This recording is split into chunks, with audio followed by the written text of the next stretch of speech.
આજે પિતૃછાયા બંગલામાં શોકમગ્ન વાતાવરણ ધુમ્મસની જેમ છવાઈ ગયું હતું. બંગલાના વિશાળ પ્રાંગણમાં વસંતરાયનો હાર ચડાવેલો ફોટો ટેબલ પર રાખવામાં આવ્યો હતો. ફોટા પાસે પ્રગટાવેલી અગરબત્તીની સુવાસ અને સીડી પ્લેયર પર ધીમા અવાજે વાગી રહેલી રામધૂન વાતાવરણને પવિત્ર કરી રહી હતી. વસંતરાયના ફોટાની બાજુમાં તેમના ત્રણેય દીકરા બેઠા હતા, જ્યારે બીજી બાજુ સફેદ વસ્ત્રોમાં સજ્જ થઈને તેમની ત્રણેય વહુઓ બેઠી હતી. કોઈપણ માણસ કેવું જીવ્યો છે તેનો અંદાજ તેના બેસણામાં કેટલા માણસોની હાજરી છે તેના પરથી આવી શકતો હોય છે. વસંતરાયના બેસણામાં પણ માનવ મહેરામણનો અવિરત પ્રવાહ ચાલુ હતો. સૌ કોઈ ધીમા પગલે ફોટા પાસે આવીને પુષ્પ અર્પણ કરતા હતા. ત્રણેય દીકરાઓ અને વહુઓ બંને હાથ જોડીને આવનાર વ્યક્તિની લાગણીને ઝીલતા હતા. વસંતરાયનો આત્મા જાણે કે અત્યારે તેમના જીવંત લાગતા ફોટામાં આવીને બેસી ગયો હતો અને આખા દ્રશ્યને તેમની આંખોમાં કેદ કરી રહ્યો હતો. વસંતરાય જીવનના 8 દાયકાની સફર પૂરી કર્યા બાદ પરલોક સિધાવ્યા હતા. અનાથ વસંતરાય દેવકીને પરણીને ભાડાના મકાનમાં લાવ્યા હતા. પરંતુ દેવકીનું તેમના જીવનમાં આગમન સાચા અર્થમાં વસંતનું આગમન સાબિત થયું હતું.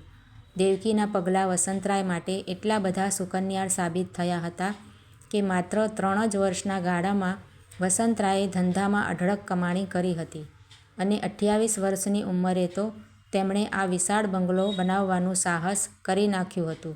આ જ બંગલામાં ત્રણેય દીકરાઓના જન્મ, જનોઈ, લગ્ન તથા દીકરાઓના ઘરે પણ પારણા બંધાવાના પ્રસંગો ઉજવાયા હતા. છેલ્લે 3 વર્ષ પહેલાં દેવકીના અવસાનના દુઃખદ બનાવનો સાક્ષી પણ આ જ બંગલો બની રહ્યો હતો.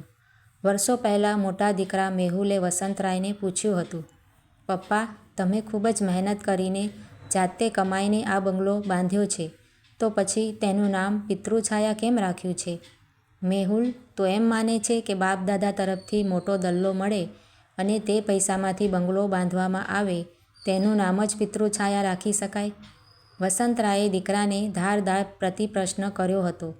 મેહુલને વિચારમાં પડી ગયેલો જોઈને વસંતરાયે તેને શાંતિથી સમજાવ્યું હતું. "મેહુલ, સ્વપાર્જિત શબ્દ કાયદાનો છે, લાગણીનો નથી. એટલે એમ કે ભલે આ બંગલો મેં આપ કમાઈથી બનાવ્યો હોય, પરંતુ હું ચોક્કસ માનું છું કે વડીલો અને પિતૃઓના આશીર્વાદ વગર આ શક્ય ન જ બની શકે. તેટલા માટે જ આપણા બંગલાનું નામ રાખ્યું છે પિતૃછાયા." "હા પપ્પા, તમારી વાત સાચી છે. કોઈપણ વ્યક્તિની પ્રગતિમાં તેના વડીલોના આશીર્વાદ હંમેશા ભળેલા હોય છે." મેહુલે વસંતરાયની વાતમાં સૂર પુરાવ્યો હતો. જોગાનુજોગ બાપ દીકરાનો આ સંવાદ થયો ત્યારે વસંતરાયના અંગત મિત્ર છબીલદાસ હાજર હતા. બાપ દીકરાનો આ સૂર જોઈને તેઓ પણ રાજી થયા હતા. છબીલદાસ 2-4 મહિને ઇન્ડિયા આવે ત્યારે વસંતરાયની અવશ્ય મુલાકાત લેતા. "વસંત, તું ખરેખર નસીબદાર છે. તમારે બાપ દીકરા વચ્ચે જનરેશન ગેપ જેવું બિલકુલ નથી." વસંતરાય મંદ મંદ હસ્યા. થોડીવાર પછી મેહુલ કોઈક કામસર ઉપરના માળે ગયો એટલે વસંતરાયે છબીલદાસની વાતનો તંતુ સાધ્યો. "કેમ, તમારે લંડનમાં કેવું હોય છે?" "વસંત, લંડનમાં તો છોકરો 14 વર્ષનો થાય એટલે અલગ ફ્લેટ લેવાનું સ્વપ્ન જોતો થઈ જાય છે. પશ્ચિમનું કલ્ચર જ એવું છે કે જે ઘરમાં દીકરી દેવાની હોય ત્યાં જમાઈનું મકાન છે કે નહીં તે પહેલાં જોવામાં આવે છે." "શું વાત કરે છે?" વસંતરાયે આશ્ચર્ય વ્યક્ત કર્યું હતું. "હા, ત્યાં આપણા દેશ જેવી સંયુક્ત કુટુંબની ભાવના જ નથી. જો કે હવે તો અહીં દેશમાં પણ ધીમે ધીમે પશ્ચિમની અસર જોવા મળે જ છે ને." "છબીલ, તારી વાત થોડે ઘણે અંશે સાચી છે, પરંતુ મારા 3માંથી એકેય દીકરા મારું વેણ ક્યારેય ઉથાપે જ નહીં." વસંતરાયે બહુ ગર્વથી કહ્યું હતું. "દોસ્ત, તારી વાત સાચી છે, પરંતુ તેમ છતાં તને એક વણમાગી સલાહ આપું છું કે ગમે તેવા સંજોગો ઊભા થાય, પરંતુ આ પિતૃછાયાને ક્યારેય વેચતો નહીં, કારણ કે ઘડપણમાં આવી મહામૂલી મિલકત જ સાચી મૂડી સાબિત થતી હોય છે." "છબીલ, મારી સાચી મૂડી તો મારા 3 દીકરા જ છે, ત્યાર પછી પિતૃછાયા." વસંતરાયે છબીલદાસની વાત કાપતા કહ્યું હતું. છબીલદાસ ચૂપ થઈ ગયા, પરંતુ તેમના મનમાં તો રમી જ રહ્યું હતું કે જ્યારે માણસ અંગત સંબંધ માટે અભિમાન રાખતો હોય છે ત્યારે તેને ક્યારેક તે અંગત સંબંધ જ રડાવતા હોય છે. છબીલદાસના મોઢાના હાવભાવ વસંતરાય તરત કળી ગયા, તેથી તેઓ પણ મનમાં જ બોલ્યા, "ભાઈ, આ તારું લંડન નથી, અહીં બાળકો મા બાપને ભગવાન કરતાં પણ વિશેષ માનતા હોય છે. સમયનું ચક્ર ફરતું ગયું.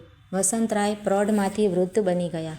દેવકી હતી ત્યાં સુધી તો તેણે પરિવારના સભ્યોની એકસૂત્રતાને ઘણી સારી રીતે સાચવી રાખી હતી. ત્રણેય દીકરાઓ, વહુઓ અને તેમના ભૂલકાઓ ખૂબ જ વિનયપૂર્વક વર્તતા હતા. પરંતુ દેવકીનું અવસાન થયું અને જાણે કે પિતૃછાયાના વાતાવરણને ગ્રહણ લાગી ગયું. હવે વહુઓ માન મર્યાદાના ઉંબરા ઓળંગવા લાગી હતી. પહેલાં દરરોજ રાત્રે ડાઇનિંગ ટેબલ પર આખો પરિવાર સાથે જમવા બેસતો હતો. હવે સાથે જમવાનો નિયમ તૂટ્યો હતો. વસંતરાયની થાળી તેમના રૂમમાં પહોંચાડવામાં આવતી હતી. વસંતરાયે નોંધ્યું કે જે દીકરાઓ પાછળ તેમણે સમગ્ર જીવન સમર્પિત કરી દીધું હતું, તેમની પાસે હવે પોતાના બાપ માટે બિલકુલ સમય ન હતો. વસંતરાયના 2 દીકરાઓએ ધંધામાં ખૂબ જ પ્રગતિ કરી હતી, જ્યારે એક દીકરો શહેરની જાણીતી ફર્મમાં ઊંચા હોદ્દા પર હતો. એકાએક વસંતરાયને મોતિયાનું ઓપરેશન કરાવવાનું થયું. ત્રણેય દીકરાઓના સમયના અભાવે ઓપરેશન પાછું ઠેલાતું જતું હતું. આખરે એકવાર કંટાળીને વસંતરાય ડ્રાઈવરને લઈને સીધા આંખના સર્જન પાસે પહોંચી ગયા. મોટી વહુને જાણ થઈ એટલે એણે તરત બધાને દવાખાને દોડાવ્યા એટલે સમય સચવાઈ ગયો હતો. વસંતરાય હવે ફક્ત નામના જ ઘરના વડીલ રહ્યા હતા. સમગ્ર પરિવારમાં તેઓ બિલકુલ હાંસિયામાં ધકેલાઈ ગયા હતા. ખાલીપો અને એકલતા જાણે કે તેમના અંગત સ્વજન બની ગયા હતા. પિતૃછાયા તેમના નામે હતો, તેથી હજુ દીકરાઓ તેમને થોડુંક માન આપતા હતા. જો કે બાપનું કોઈપણ પ્રકારનું સૂચન માનવા માટે તેઓ હરગીજ તૈયાર નહોતા. 2 પેઢી વચ્ચેનો જનરેશન ગેપ મોટો થતો જતો હતો. બાપ સામે દલીલ કરવાનો દીકરાઓ જન્મસિદ્ધ અધિકાર માનવા લાગ્યા હતા. એકવાર વચેટ દીકરો મનન કોઈ ગોળી લઈ રહ્યો હતો. કેમ મનન, તબિયત બરોબર નથી? વસંતરાયે સહાનુભૂતિપૂર્વક પૂછ્યું હતું. પપ્પા, બ્લડ પ્રેશરની ગોળી લઉં છું. લાઈફ એટલી બધી સ્ટ્રેસફુલ થઈ ગઈ છે કે વાત ન પૂછો. જો કે મારી ચિંતા તમે નહીં સમજી શકો. કેમ, તારે વળી શી ચિંતા છે? ભગવાનની કૃપાથી તારે તો નોકરી પણ સારી છે. મનન એકદમ ગુસ્સે થઈ ગયો. પપ્પા, શેની ચિંતા નથી તે પૂછો. અને મને એકલાને જ નહીં, 40એ પહોંચેલી કોઈપણ વ્યક્તિને પૂછશો તો તે સ્ટ્રેસમાં જ જીવતો હશે. મનન, મને કંઈ સમજાયું નહીં. વસંતરાય આશ્ચર્યથી દીકરાને તાકી રહ્યા. હું તમને સમજાવું છું પપ્પા. નાનો દીકરો સ્પંદન તેના ભાઈ મનનની મદદ કરવા માટે વકીલની અદાથી આગળ આવીને બોલ્યો. નોકરી કરતા હોય તો બોસનું ટેન્શન, ધંધો કરતા હોય તો ઉઘરાણીનું ટેન્શન, બાળકો બોર્ડમાં ભણતા હોય તો રિઝલ્ટનું અને એડમિશનનું ટેન્શન, અને જો સંયુક્ત કુટુંબમાં રહેતા હોઈએ તો વડીલોના ઘડપણને સાચવવાનું વધારાનું ટેન્શન. નાનો દીકરો સ્પંદન વધારાનું ટેન્શન એવા હાવભાવ સાથે બોલ્યો કે જાણે તેને અત્યંત અણગમતી જવાબદારી વેંઢારવી પડતી હોય. બસ દીકરા, તમારી આખી પેઢીની સમસ્યા મને સમજાઈ ગઈ. વસંતરાયે વાત પતાવવાના ઈરાદાથી કહ્યું. બંને દીકરાઓ વાત પતાવવાના મૂડમાં નહોતા. તેઓ તો તેમની આખી પેઢીનું પ્રતિનિધિત્વ કરાવવાના મૂડમાં આવી ગયા હતા. પપ્પા, અમારી પેઢીને જશ તો ક્યારેય મળે જ નહીં. જો મા બાપનું થોડુંક વધારે ધ્યાન રાખવા જઈએ તો માવડિયા કહેવાઈએ, અને જો પત્નીને સાચવવા જઈએ તો વહુઘેલા કહેવાઈએ. સ્પંદન અને મનને એક સૂરમાં કહ્યું. બંને દીકરાઓનો આક્રોશ સાંભળીને વસંતરાયને છેલ્લા થોડા સમયથી વહુઓ દ્વારા થતી અવગણના યાદ આવી ગઈ. દીકરાઓ અત્યારે વહુઓની જ ભાષા જ બોલે છે. તે વાત તેમના મનમાં સ્પષ્ટ થઈ ગઈ. વસંતરાયની આંખમાં આંસુના તોરણ બંધાયા. તેમનાથી સામેની દિવાલ પર લગાવેલ દેવકીના ફોટા સામે જોવાઈ ગયું. દેવકી જાણે કે ફોટામાંથી કહી રહી હતી, તમને મારા સમ છે. દીકરાઓ સમક્ષ ઢીલા ન પડશો. તમે તો પિતા છો, અને પિતાનો પ્રેમ તો આકાશ જેવો હોય છે. ગમે તેટલી મોસમ બદલાય પણ આકાશ તો હંમેશા સ્થિતપ્રજ્ઞ જ રહેતું હોય છે. બંને દીકરાઓ ગયા પછી વસંતરાય દેવકીનો ફોટો જોતા ક્યાંય સુધી ગુમસુમ બેસી રહ્યા. આંખમાં આવેલા આંસુને કારણે તેમને ફોટો ધૂંધળો દેખાતો હતો, પરંતુ દેવકી સાથે ગાળેલો ભવ્ય ભૂતકાળ બરોબર દ્રષ્ટિમાન થતો હતો. ખાસ્સી વાર સુધી દેવકી સાથેના સુખદ સંસ્મરણો વાગોળ્યા બાદ વસંતરાયથી તેમના અસ્વસ્થ મનને આશ્વસ્ત કરતા બોલાઈ ગયું. સારું થયું દેવકી, તેના વહાલા દીકરાઓનું આવું વર્તન જોવા માટે હયાત નથી. દેવકીના અવસાનના થોડા સમય બાદ વસંતરાયે મોટા દીકરા મેહુલને કહ્યું, બેટા, મારી ઈચ્છા છે કે આપણે સહકુટુંબ સિદ્ધપુર જઈને કોઈ બ્રાહ્મણ પાસે માતૃશ્રાદ્ધની વિધિ કરાવી આવીએ. પપ્પા, અત્યારે તો બિઝનેસમાં મને બિલકુલ સમય નથી, મેહુલે અણગમાપૂર્વક કહ્યું. વસંતરાયને આંચકો લાગ્યો. તેમણે હિંમત કરીને કહ્યું, મેહુલ, તારા જન્મ પછી તું માંદો રહેતો હતો ત્યારે દેવકીએ તિરુપતિની બાધા રાખી હતી. તે સમયે ધંધામાં હું એકલો જ હતો. મારી પાસે ડાકોર સુધી જઈ શકાય એટલો સમય પણ નહોતો. છતાં અમે તને તિરુપતિ દર્શને લઈ ગયા હતા. પપ્પા, એ સમય જુદો હતો. અત્યારે બિઝનેસમાં ડેવલપમેન્ટ થયા, કોમ્પિટિશન પણ ખૂબ જ વધી ગઈ છે. અહીં મારી હાજરી કેટલી જરૂરી છે તે તમને નહીં સમજાય. વસંતરાય વિચારી રહ્યા. જે દીકરો ધંધાનો કક્કો જ તેમની પાસેથી શીખ્યો હતો તે મને જ કહી રહ્યો હતો, પપ્પા, તમને નહીં સમજાય. હવે મોટા દીકરા આગળ વાત કરવાનો કોઈ મતલબ જ નહોતો. તેથી વસંતરાયે મૌન રહેવાનું પસંદ કર્યું. બીજે દિવસે વસંતરાયે નાના દીકરા સ્પંદન આગળ માતૃશ્રાદ્ધ માટે સિદ્ધપુર જવાની ઈચ્છા વ્યક્ત કરી. કારણ કે ધાર્મિક વિધિમાં મોટો દીકરો ન બેસે તો નાનો પણ બેસી શકે. સ્પંદન ચમક્યો. પપ્પા, મને તો આવી કોઈ વાતમાં સંડોવશો જ નહીં. હું તો આવા બધા તૂતમાં માનતો જ નથી. વસંતરાયને આઘાત લાગ્યો. આજ સુધી આ દીકરાઓને તેમની સાચી મૂડી માનતા હતા. આજે તેમની આંખ ખુલી ગઈ. સાચી મૂડી બાબતની તેમની માન્યતા કેટલી ભ્રામક હતી તે તેમને સમજાઈ ગયું. વસંતરાય ધ્રુસકે ધ્રુસકે રડી પડ્યા. એમને સાંત્વન આપવાવાળું કોઈ જ ન હતું. સ્પંદન તો ક્યારનોય બહાર જવા માટે નીકળી ગયો હતો. વસંતરાયનું શરીર હવે ઘસાતું જતું હતું. દિવસ મોટો લાગતો હતો. ડ્રોઈંગ રૂમમાં ટીવીનું રિમોટ વહુઓ અથવા તેમના બાળકોના હાથમાં જ રહેતું હતું. તેથી વસંતરાય ભક્તિ ચેનલ જોવા માટે પણ અસમર્થ હતા. સમય પસાર કરવા માટે તેમની પાસે એક પણ વિકલ્પ નહોતો બચ્યો. પગ સાથ આપતા નહોતા, તેથી મોર્નિંગ વોક કે ઇવનિંગ વોકમાં જવાનું પણ શક્ય નહોતું. વસંતરાયને જ્યારે વધારે ખાલીપો લાગે ત્યારે તેઓ દેવકીના ફોટા સાથે વાર્તાલાપ કરી લેતા. આજે રવિવાર હતો. ઘરના બધા સભ્યો વન ડે પિકનિકમાં ગયા હતા. વસંતરાયનો દેવકી સાથે વાર્તાલાપ ચાલુ હતો. દેવકી, દીકરાઓએ આ વાત જ વિસરી ગયા છે કે ઘરમાં મોભી તરીકે બાપનું સ્થાન ક્યાં હોવું જોઈએ. દેવકી, ગમે તેમ તું માં છો ને. માની ખુશી તો હંમેશા દીકરાની ખુશી સાથે જ સંકળાયેલી હોય છે ને. પરંતુ મને લાગે છે કે આપણી સાથે ઈશ્વરનો આ હળહળતો અન્યાય છે. મારાથી આવી વિષમ પરિસ્થિતિ સહન થતી નથી. દેવકીએ કોઈ જવાબ ન આપ્યો. વસંતરાયને ઉધરસ ચડી.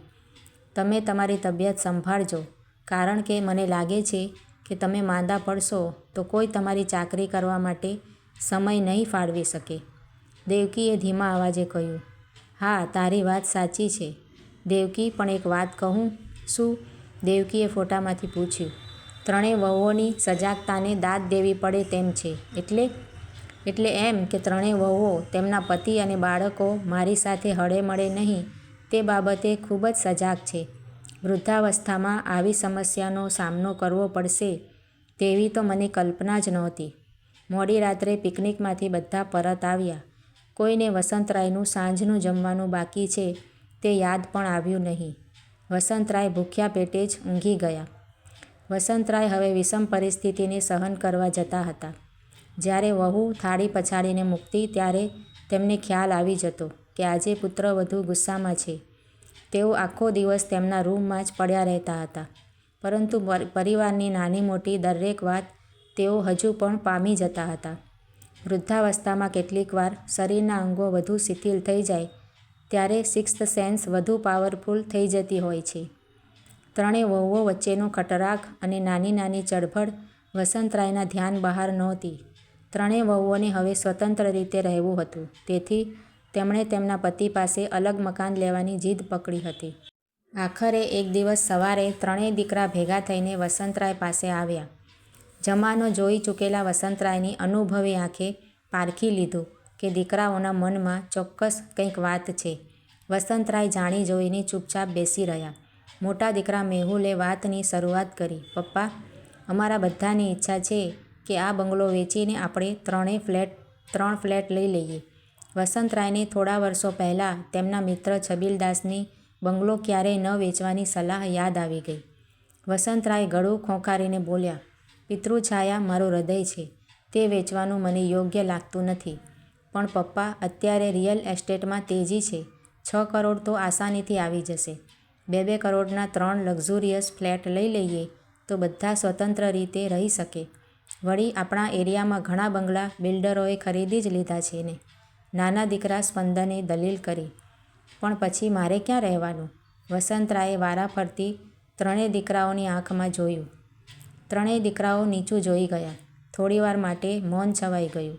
આખરે મોટા દીકરા મેહુલે ખેલદિલીપૂર્વક કહ્યું, પપ્પા, તમારે મારી સાથે જ રહેવાનું છે. ક્યારેક ચેન્જ માટે તમે મનનને ત્યાં કે સ્પંદનને ત્યાં જાઓ તે બરોબર છે. બાકી તમારું કાયમી સરનામું તો મારું ઘર જ રહેશે. સારું, હું વિચારીને કહીશ. વસંતરાયે મુદ્દત માંગી. ત્રણેય દીકરાઓ આશાવાદી હતા, તેથી તરત કોઈક બિલ્ડરને મળવા માટે ઉપડી ગયા. સાંજે વસંતરાય ઘણા સમય બાદ બહાર ફળિયામાં ઝાડ નીચે બેઠા હતા. ત્યારે મોટા દીકરાની વહુ તેના પિયર પક્ષમાં કોઈકની સાથે મોબાઈલ પર વાત કરી રહી હતી. અમે મોટા એટલે અમે શું ગધેડી પકડી છે? અમારે જ પપ્પાજીને કાયમ સાથે રાખવાના? બાકીના 2 ભાઈઓની કંઈ ફરજ જ નહીં? કાયમ અમારે જ જવાબદારીઓના પોટલા ઉપાડીને ફરવાનું.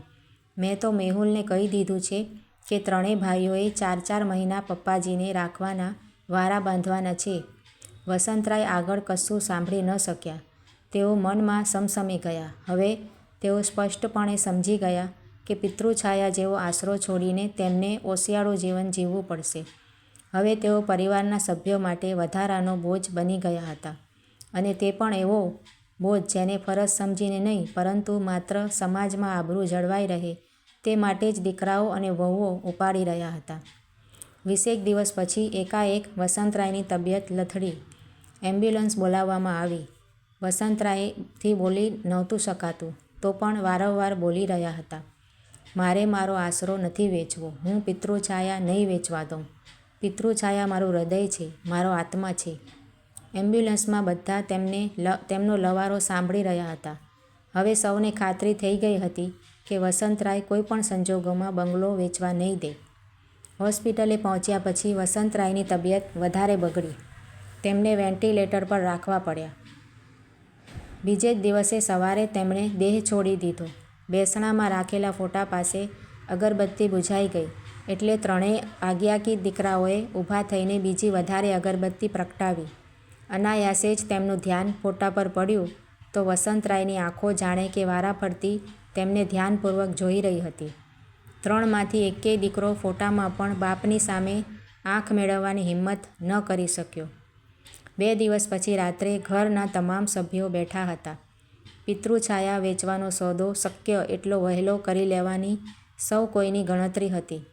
જમીન મકાનના દલાલોના ફોન આવવાના ચાલુ થઈ ગયા હતા. એકાએક લંડનથી છબીલદાસ આવી પહોંચ્યા. તેમણે વસંતરાયના અવસાનનો ખરખરો કર્યો. થોડીવાર માટે મૌન છવાઈ ગયું.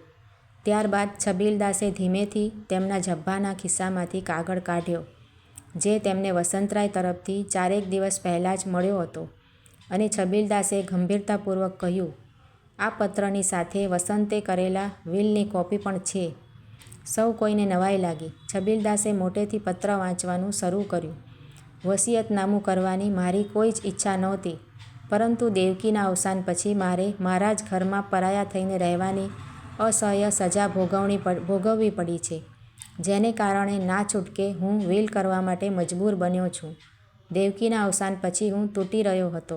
મને એમ હતું કે મારો પરિવાર મને તૂટતો બચાવી શકશે. મારા દીકરાઓ એક એવા વેન્ટિલેટરની ગરજ સારશે જેને કારણે હું ટકી જઈશ, પરંતુ વ્યથિત હૃદયે સ્વીકારું છું કે મારી માન્યતાને ત્રણેય દીકરાઓએ ભેગા મળીને ખોટી સાબિત કરી છે. આ સાથેના વિલ મારફત હું પિતૃછાયા આપણા શહેરના જલારામ વૃદ્ધાશ્રમને દાનમાં આપતો જાઉં છું. છેલ્લું વાક્ય સાંભળીને ત્રણેય દીકરાઓ ડઘાઈને એકબીજા સામે જોઈ રહ્યા. ત્રણેયના મનમાં તો એક જ વાત ઘુમરાતી હતી. પપ્પાને આ વાતનો અગાઉથી અણસાર કેવી રીતે આવી ગયો હશે કે દીકરાઓ હોસ્પિટલમાં તેમને જીવાડવા માટે રાખવામાં આવેલ લાઈફ સપોર્ટિંગ સિસ્ટમ ખસેડી લેવાનું કુકર્મ પણ આચરવાના છે. હા, બંગલાની લાલચમાં ત્રણેય દીકરાઓએ ભેગા મળીને બીજે જ દિવસે વેન્ટિલેટર ખસેડી નાખવાનો ક્રૂર નિર્ણય લીધો હતો.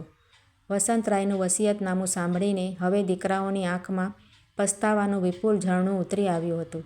પરંતુ હવે તો આંખમાં આંસુનો દરિયો ઉભરાય તો તે પણ આ પાપકર્મને ધોવા માટે અસમર્થ હતો. ફોટામાંથી વસંતરાયની નિસ્તેજ આંખો આખા દ્રશ્યની સાક્ષી ભાવે નિહાળી રહી હતી.